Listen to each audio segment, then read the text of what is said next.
verses 27 and 28 of Nehemiah chapter 12. And at the dedication of the wall of Jerusalem, they sought the Levites out of all their places to bring them to Jerusalem, to keep the dedication with gladness, with thanksgiving, and with singing, with cymbals, psalteries, and with harps. And the sons of the singers gathered themselves together, both out of the plain country around Jerusalem and from the villages of Netophathi. They brought together all the musicians, you notice. Each and every musician were brought to the dedication of the wall of Jerusalem. Listed here are names of those inscribed even in another book, the Lamb's Book of Life. They are meeting together for the dedication of the walls of Jerusalem. Nehemiah brought people from all over the land to this dedication because Jerusalem was the city where the temple of God was. Verse 40 now. The two choirs that gave thanks then took their places in the house of God. So did I, together with half the officials. Notice, not only are the musicians there, two choirs are also present. Amazing, isn't it? And Nehemiah stands with certain half of the officials. Now, verse 43. And on that day, they offered great sacrifices, rejoicing because God had given them great joy. Women and children also rejoiced. The sound of rejoicing could be heard far away from Jerusalem. Strangers, visitors, tourists, and others passing through the land, women, children, everyone, heard a great shout of praise and joy for what God has done. Israel rejoiced and the world listened. What a testimony this is for the unbelieving world around them. In chapter 13, we see the demonstration that eternal vigilance is the prize of freedom. It is the prize of a believer's liberty and a believer's freedom too. Somewhere between chapter 12 and chapter 13, Nehemiah returns to his job back in the palace at Shushan. Remember that he had only asked for a leave of absence. He had been back in Persia for a while, maybe a year or two, when he asked for another leave of absence so that he could once again go back to Jerusalem. And now, friends, to his distress and ours, he makes a shocking discovery. The people are not keeping the separation that they covenanted to keep. They should have kept it because they promised the promise-keeping God. And once again, they break it and they wallow in their sins. Verses 1 to 3 now of chapter 13. On that day, the book of Moses was read aloud in the hearing of the people. And there it was found written that no Ammonite or Moabite should ever be admitted into the assembly of God, because they had not met the Israelites with food and water, but they had hired Balaam to call a curse down on them. Our God, however, remember, turned the curse into a blessing. When the people heard this, they excluded from Israel all who were of foreign descent. What we see read in these few verses, friends, is the story of Balaam. Remember the story of Balaam. It can be found in Numbers chapters 23 and 24. The Israelites read the account and decided that the thing to do was to obey the word of God. They had intermarried with the Ammonites and the Moabites, which God had clearly forbidden. The children of Israel realized they must put them out of the land. Verse 4. Before this, Elishib, the priest, had been put in charge of the storerooms of the house of God. He was closely associated with Tobiah. Amazing, friends, the way Satan somehow creeps into every cranny, every little hole. Here we see the high priest, through the marriage of his son or maybe his daughter, he was allied to the house of Tobiah. The high priest himself was disobedient to God in this very, very important matter of separation. God had strictly forbidden intermarriage with neighbors of other faiths. And now the high priest himself, the high priest, under God's nose, was sinning. God, you remember, gave them a very pertinent example.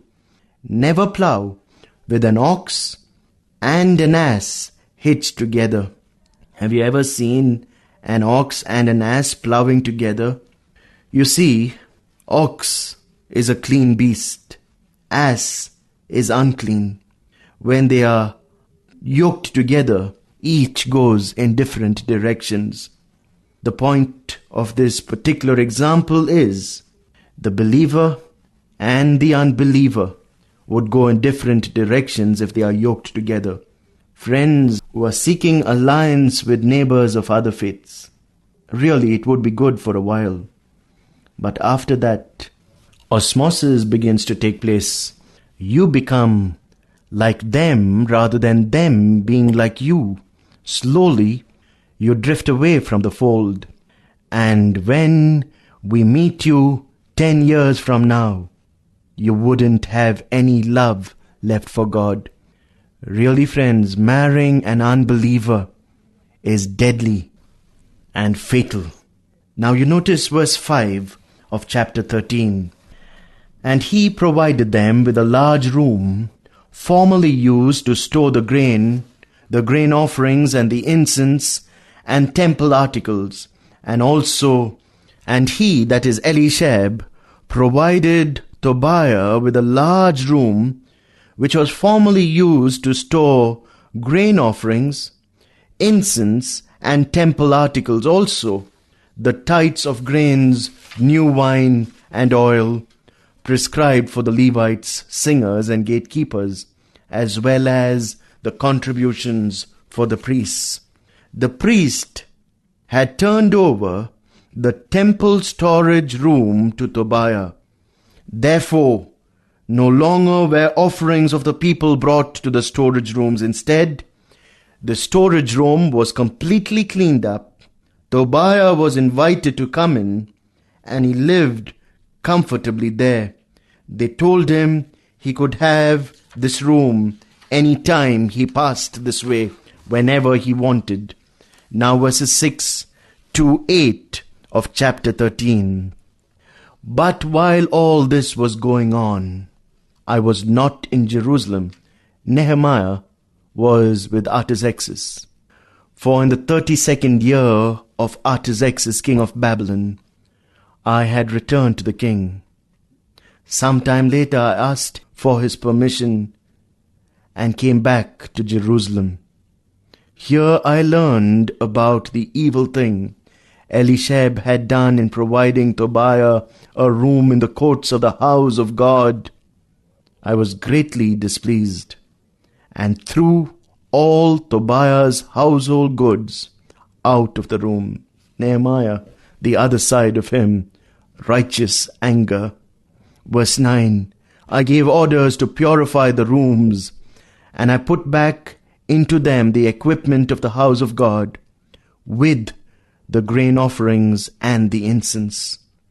I also learned that the portions assigned to the Levites had not been given them, and all the Levites and singers responsible for the service had gone back to their own fields. Can you imagine, friends? Nehemiah had just poured out his life for these people in building the walls of Jerusalem. Notice the moment he goes away, they return to wallow in their sins. The heart of this people of God was so prone to wander. Friends, if you have this tendency to get attracted to all these fleeting attractions of the world, remember they are only fleeting. Very soon everything would be thrown out of your house, of your lives, and you would be as empty as you were before you got all those temporary things. Every man has a God-shaped void which can be filled with none other than God himself. The Levites who served in the temple had not been properly supported, so they had to get a job by working in the fields. God's service, therefore, had been totally neglected. God's holy service. This one man, the high priest Eliashib, had turned the house of God into the house of man. Remember Jesus, friends, who took a whip, turned all the money changers, opened all the cages that contained the birds, and he said, "You have made my father's house a den of thieves." This is exactly what Eliashib had done. Nehemiah had the chambers fumigated. Once again, the rooms were put in order for their original purpose, serving holy God. Nehemiah does not stop there. He makes sure every corner of that temple of God is cleansed of impurity, so that purity may dwell there. Remember, friends, unless you're separated from the world, you cannot be consecrated completely to God. Separation comes before consecration. Sometimes we open the front door of our lives and ask Jesus to come in, and very soon we open the back door of our lives and bring the world in. Sin and holiness can never coexist. The moment there is one black spot on a white sheet, that white sheet ceases to be white. Holiness and sin cannot coexist. This is what Eliashib was trying to experiment with. But my friend, if you are playing games with God, remember, the wages of sin is death. Quit before payday. Nehemiah prays now in verse 14, "Remember me for this, O my God, and do not blot out what I have so faithfully done for the house of my God and its services. Do not blot out my name, because I faithfully worked for you." Nehemiah pleads with God to record what he's done, and God did just that. Here we find Nehemiah's whole life written in not an ordinary book, but in God's own book, the Bible. Nehemiah also found out that the people were doing something else. They were breaking the Sabbath of the Lord. Verse 15, "In those days I saw men in Judah treading wine presses on the Sabbath, bringing grain and loading it on donkeys, together with wine, grapes, figs, and all other kinds of loads. They were bringing all this into Jerusalem on the Sabbath. Therefore I warned them against selling food on that day. Men from Tyre who lived in Jerusalem were bringing in fish and all kinds of merchandise and selling them in Jerusalem on the Sabbath to the people of Judah. I rebuked the nobles of Judah and said to them, 'What is this wicked thing you are doing, desecrating the Sabbath of the Lord?' The nobles were the ones who were permitting all this to happen. It was done under the very nose and the watchful eyes of those who were supposed to be the custodians of Israel's holiness, were permitting all this evil and sin to reign in this nation. Verse 18, "Didn't your forefathers do the same things, so that our God brought all this calamity upon us and upon this city? Now you are stirring up more wrath against Israel by desecrating the Sabbath." Nehemiah reminds the people of God's wrath, which had previously visited them. It had made its visit upon not only individuals but upon the entire nation for doing just what they are presently practicing. Verses 19 to 21 of Nehemiah 13. "When evening shadows fell on the gates of Jerusalem before the Sabbath, I ordered the doors to be shut and not opened until the Sabbath was over. I stationed some of my own men at the gates, so that no load could be brought in on the Sabbath day. Once or twice the merchants and sellers of all kinds of goods spent the night outside of Jerusalem. But I warned them and I said, "Why do you spend the night by the wall? If you do this again, I will lay hands on you." From that time on, they no longer came on the Sabbath. Nehemiah, friends, was zealous for the purity of God. Just before Sabbath at sunset, Nehemiah commands that the gates be shut. Merchants came with their wares, thinking they could sell them as they usually did. Nehemiah crawled up on the wall to see if the merchants had come. And there they were, waiting for the gates to be open. They came on the first Sabbath that the gates were closed, and they came on the second Sabbath. Again the gates were closed. Then Nehemiah told them, "If you come again, I will lay my hands on you." They knew what he meant, and they never passed that way again. Now another transgression comes to Nehemiah's attention in verse 23. "Moreover, in those days I saw men of Judah who had married women of Ashdod, Ammon, and Moab. Half of the children spoke the language of Ashdod, or the language of one of the other peoples, and did not know how to speak the language of Judah." Symbolic, friends. If you associate with the world, you would know the language of the world and you would forget the language of God. Are there any in your family who have forgotten the language of God? Remember, association causes influence. We are never in an island situation. We are always absorbing environment. I rebuked them and called curses down on them. I beat some of the men, pulled out their hair. Nehemiah, the king's cupbearer, the governor, calls curses down on them, beats them. Can you imagine this sight? Pulling out their hair. I made them take an oath in God's name and said, "You are not to give your daughters in marriage to their sons, nor are you to take their daughters in marriage for your sons or for yourselves." After beating them up real good, Nehemiah pronounced a curse on them.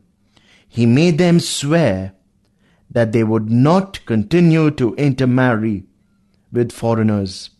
He was using extreme measures, really giving them a hiding. But didn't they need it? Revival, friends, you see, will always lead to reformation. When there is a revival, everything needs to be cleaned up, and it will be cleaned up. Now verse 29 to 31, the last few verses of Nehemiah. "Remember them, O my God, because they defiled the priestly office, the covenant of the priesthood and of the Levites." Verse 30, "So I purified the priests and the Levites of everything foreign, and assigned them duties, each to his own task. I also made provision for contributions of wood at designated times, and for the first fruits. Remember me with favor, O God." The last line of this wonderful book, Nehemiah. Remember me with favor, O my God. These verses, friends, the last 3 verses of Nehemiah, summarizes this man Nehemiah's great contributions to the spiritual well-being of his people. All foreigners, everything foreign, were removed from positions of honor and responsibility. Priests, Levites were given back their proper occupations. The offerings for the temple was resumed. Nehemiah's final words were, "Remember me with favor, O my God." God answered Nehemiah's plea. God remembers Nehemiah to the extent that he records his name and his work in his holy word. This would be a permanent remembrance. God, friends, remembers his faithful servant, very faithful servant. Oh, my friend, when God honors us, he does not look for success, popularity, or greatness. He looks for faithfulness. When God orders us, he does not look for medals, degrees, or certificates. He looks for scars. Nehemiah, the book ends on a sad note. The people haven't changed entirely from the wandering ways. Yet Nehemiah, the man, stands as a man who sought to please God and God alone. Would you, my friend, choose to be like Nehemiah, seeking to please God and God alone, even in trying circumstances? Remember, friends, God does not seek prominence in our lives. He seeks preeminence in our lives. Not prominence, but preeminence. He is either God of all or not at all. Is he God of all? Are you a man who seeks to please God and God alone? God bless you, my friend.